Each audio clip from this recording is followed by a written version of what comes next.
Hi guys, how are you? Hopefully you are well. I'm alive. This is proof of life. I am alive and well, and I thank God. But guys, in all honesty, I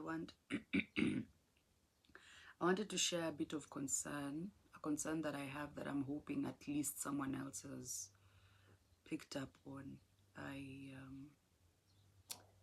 Okay. So every time I get online for one reason or the other, whether it's locally, within our nation that is, or globally, there's just been cases of someone having lost their child, and not just lost their child. I don't mean kids per se, although there's been a lot of cases of missing kids as well, but that someone has succumbed to death by murder, or someone has committed suicide, or someone's face has been disfigured courtesy of, a partner pouring acid on them. Why? Because a relationship didn't work.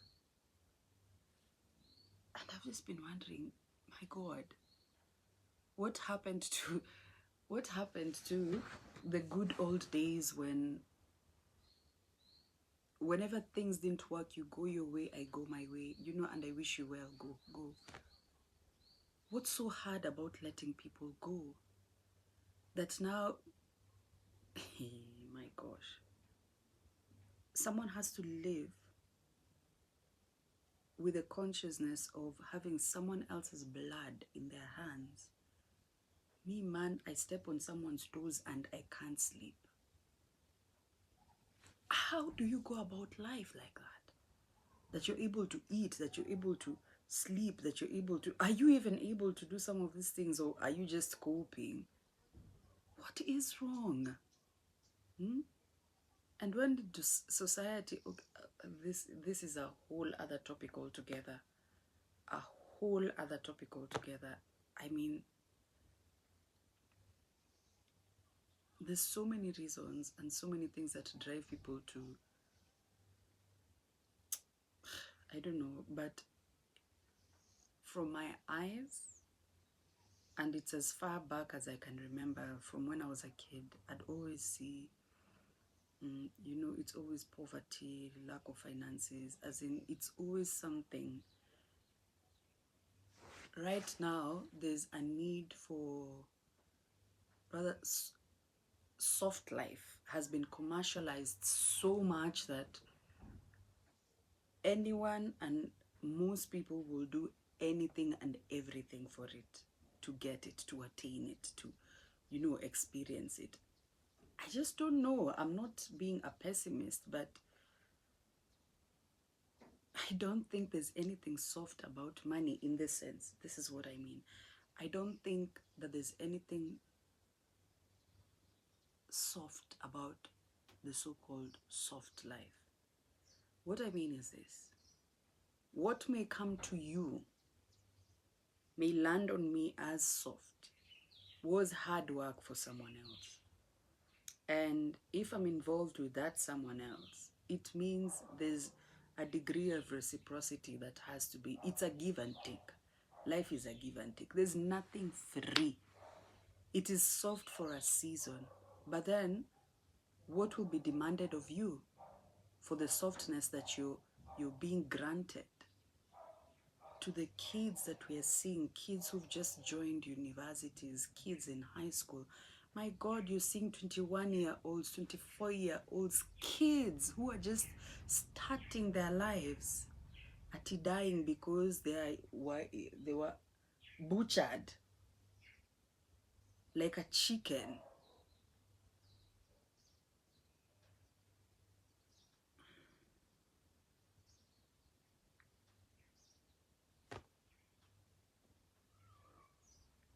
And this is not me, genuinely speaking, this is not me being anti-relationships. I know there are really good guys out there. I genuinely know that. I believe that. But I also believe in personal development. I believe in becoming someone by yourself before and without the help of someone else. By the time someone comes into your life, they come to add on to what you already have, not for you to be a tick. Ladies, girls, and even boys, go to school, develop yourself. That season you're in is not by mistake, it's by design. The people you look up to, those mentors, the ones living the so-called soft life, you think they just got there by overnight. No, no. The difference between you and them is that there's time in between. Yeah, they have had time to build. They have had time to make good investments. They have had time to make good decisions. They went to school, did something of themselves for them to attain that. The thing that you so glorify and admire so much. Give yourself time. Stop robbing yourselves of, the valuable time and the blessing that God has given you by trying to cut shortcuts. How can I get that at 19, at 20? And I'm not saying that it's impossible to attain it. It is not. But shortcuts can only serve you so long. What is the cost, again, I ask, for the soft life that you so desire?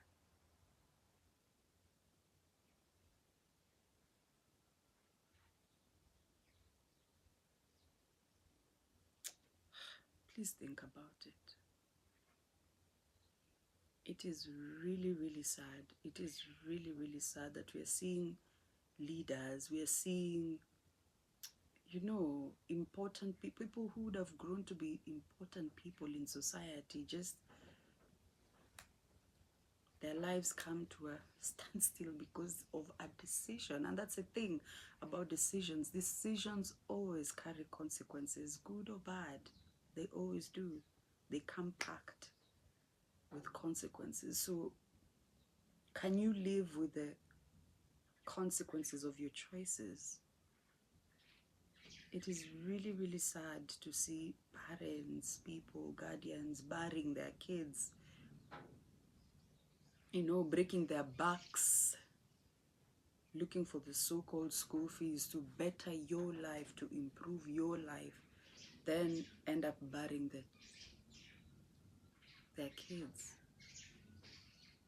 And it's not just ladies, there's also men, but the statistics is a lot more with women, young girls. So parents, big sisters, big brothers, talk to your kids, talk to those who are coming after you. Let them know the realities of life. It's not for nothing. Which also makes me wonder, who are we talking to out here? Because murder now has become, leave alone committing suicide, but murder, it's almost like a trend of sorts. It's such a diabolical trend, quote unquote, which also again makes me wonder, what kind of trend is this? That now, Nungo, that now people have decided to we are taking death to do us part out of context. Literally. It's being taken literally. That if I cannot be with you, you will not be with somebody else. Says who? Why? You sacrifice your whole lifetime. Sacrifice your freedom. Let people fly. Let them fly. If people want to go, let them go. If they come back to you, well and good. But even as they fly, allow yourself to heal and fly. Fly. You never know what you might be holding back from yourself by umeshikilia mtu, yani ni kama, let them go. let them go. Me, my Bible tells me that two cannot walk together except they be in agreement. And the mere fact that someone says that they want to leave, you let them go. That is agreement breached, and not necessarily breached. They've just come to the end of their agreement with you as far as working with you, as far as love is concerned. So let people go. Let people go. You can never force anyone into loving you. You can't. Yeah, again, I'm just wondering, who are we talking to out here? Because it almost feels like the asylum is out in the streets. People who are meant to be, you know, in an asylum somewhere are walking out in the streets we are talking to every day. We are sitting next to, you know, in every other places. Which also then begs my question, what are the clinical red flags that we should be looking out for? What should we be? Because murder is it has come so close. It used to be something you hear in the news, you watch in the movies. Now you hear it, and not so far away. What is that?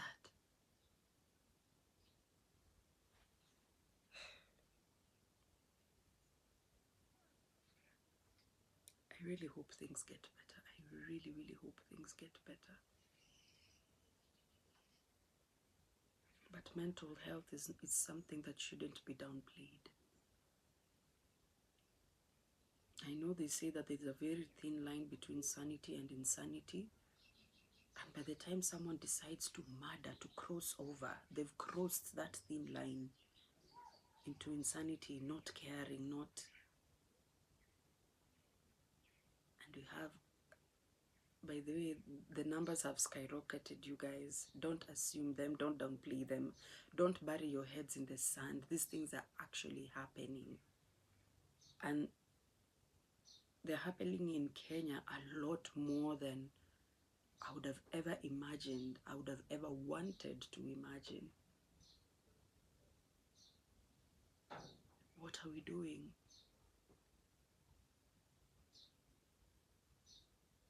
If it's over, let it be over. It's fine. It will feel like your heart is being yanked out of its chambers. It will feel like that, but it won't. You'll survive. Sit through the pain, sit through the feeling, allow yourself to go through it. If you are the one with a mistake, that's the thing, if you did your all to ensure to help resuscitate the relationship, you know, and it still doesn't work, that could be a sign that it wasn't meant to be. I'm not saying give up, but I'm saying let things go, let people go. Yeah, I'm sorry for ranting, but that has been weighing heavily in my heart, in my spirit, that every time I get online, every time, there's always a case. And not just in Kenya, and not just in Nairobi. You see, that's the thing. Uko, even mashinani. It's rampant more than I'd want to imagine. I don't know what we can do as a community, but I think for me it's just to emphasize, to encourage us, both ladies and gentlemen, to take time to improve ourselves, especially the young ones coming up. Again, I'm not saying, I know that good men and women are rare. The same, of course, can be said about women, are rare out here, and there are people who just give for the sake of, you know, yeah, out of the goodness of their hearts. But we are seeing a lot more or rather hearing a lot more of these cases, because kids are trying to find an easier way, trying to escape. But that escape is short term. It's a short term solution that costs them long term. How crazy is that?